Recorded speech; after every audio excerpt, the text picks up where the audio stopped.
le catholicisme romain, une église romaine qui s'est séparée de l'orthodoxie depuis l'XIe siècle. Quelles sont ses caractéristiques? C'est à cela que nous devons accorder une attention particulière en ce moment. Quand nous étions en Union soviétique, ce n'était pas très important. Maintenant, c'est très important.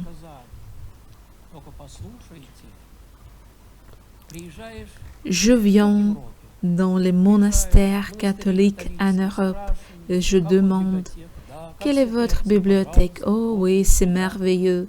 Comment vont les saints pères? S'il vous plaît, les voici, les anciens pères. Sur quoi vous guidez-vous dans votre vie spirituelle? Ignace Loyola, exercice spirituel, François d'Assise, Catherine de Sienne, Thérèse d'Avila, etc. Oui, qui sont-ils? Nous commençons à voir qui ils sont et avec étonnement, nous demandons comment les saints pères de l'ancienne Église unifiée se tiennent sur les étagères. Ils sont là, mais personne ne les lit. L'Église catholique dans sa vie, les monastères sont guidés pas par les anciens pères, mais par les nouveaux pères qui sont nés déjà dans une scission et qui prêchent les principes de la vie spirituelle directement opposés à ceux qui ont été établis par toute l'expérience millénaire des saints pères. C'est l'expérience contraire. Comment ça? Ce que les anciens pères appelaient une illusion interdit catégoriquement de le faire et c'est glorifié comme un sanctuaire. Qu'est-ce que c'est? Tous les monastères catholiques modernes ont les exercices spirituels d'Ignace Loyola, qui est le fondateur de l'ordre des Jésuites au VIe siècle, comme leur livre de bureau. Quelle est l'idée principale? Celui qui veut progresser dans la vie spirituelle doit faire les exercices tous les jours pendant une certaine période de temps. Les exercices d'imagination. Imaginez. Je ferme les yeux et je rêve, j'imagine quoi? Une jeune fille est assise, lit les saintes écritures et soudain, un archange se présente et dit « Réjouis-toi ». Imaginez ce qui lui arrive, à quel point elle est effrayée, comment la conversation s'est déroulée, comment elle s'est comportée. Imaginez cela, répétez. C'est un film.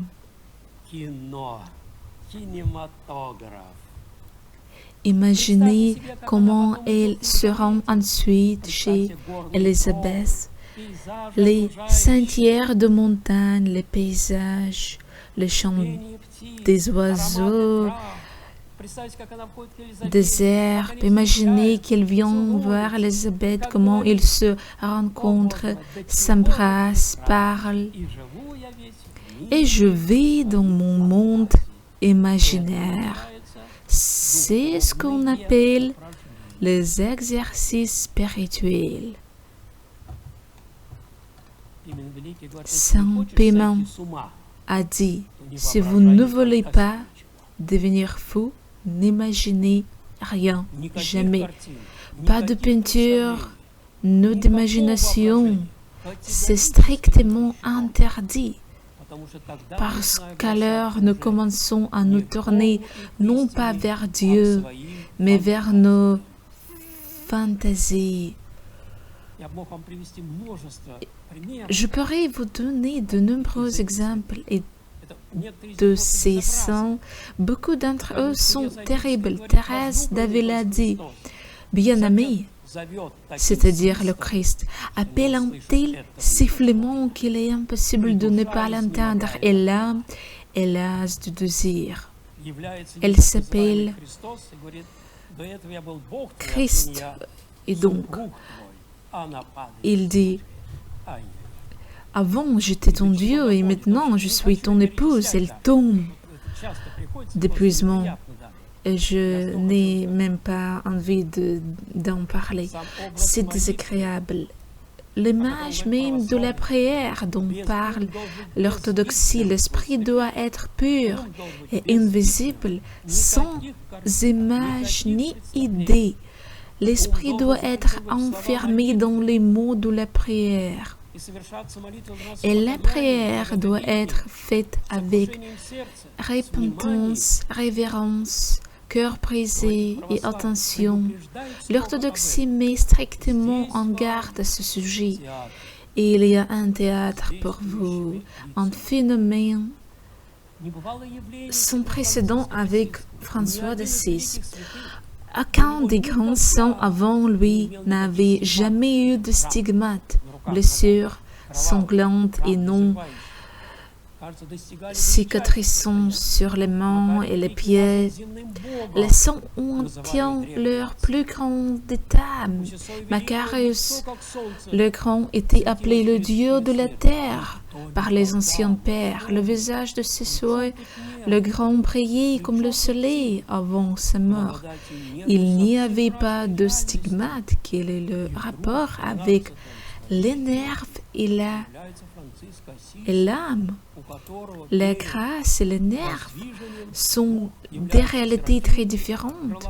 Et soudain, au XIIIe siècle, il y a François qui est frappé de flèches d'ange et à son endroit, il a des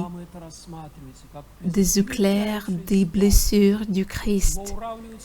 Et là-bas, c'est considéré comme un signe de la plus grande sainteté.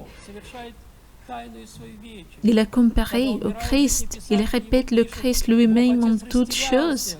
Il choisit 12 disciples. Il fait sa dernière saint. Il est écrit dans sa biographie que lorsqu'il est mort, Dieu le Père était confus quant à savoir s'il fallait donner la préférence au Christ ou à François. Pensez-y. Bien sûr, on peut écrire n'importe quoi, mais c'est devenu une véritable foi. Et donc l'enseignement catholique sur les mérites est contraire à l'évangile et à tout héritage de son Père. Le Christ a dit, si vous faites ce qu'on vous dit, considérez-vous comme l'humble serviteur. Je me demande qui peut faire toutes les choses. Macarius le Grand a écrit, Dieu, purifie-moi du péché. Je n'ai jamais rien fait du bien avant toi. C'est lui, le grand ascète.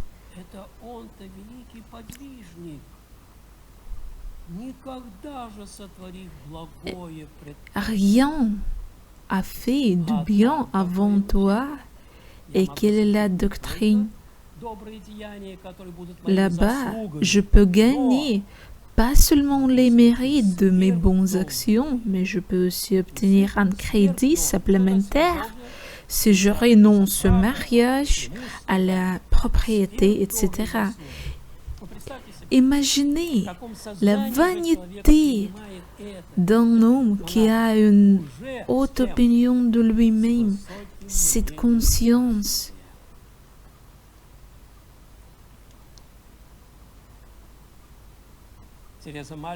Thérèse la petite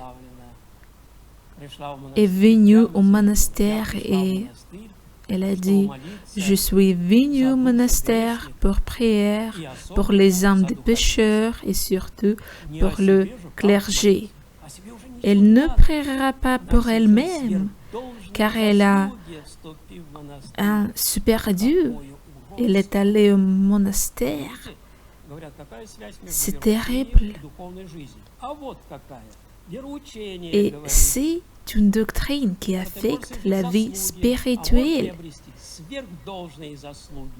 Je peux avoir des super mérites. Vous entendez que je suis? Fierté. Ne vous approchez pas de moi. Horrible. Horrible. Je ne parle pas du papisme ou de quoi que ce soit d'autre. Le Christ a dit, mon royaume n'est pas de ce monde, mais le papisme dit non, désolé, de ce monde. C'est pourquoi je ne peux pas accepter et considérer l'enseignement catholique comme une vérité. Voilà pourquoi.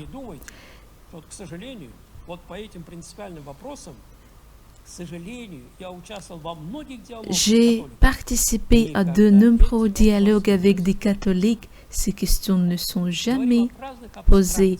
Nous ne parlons que de différentes abstractions, mais pas de l'essence de la vie humaine. Quel dommage!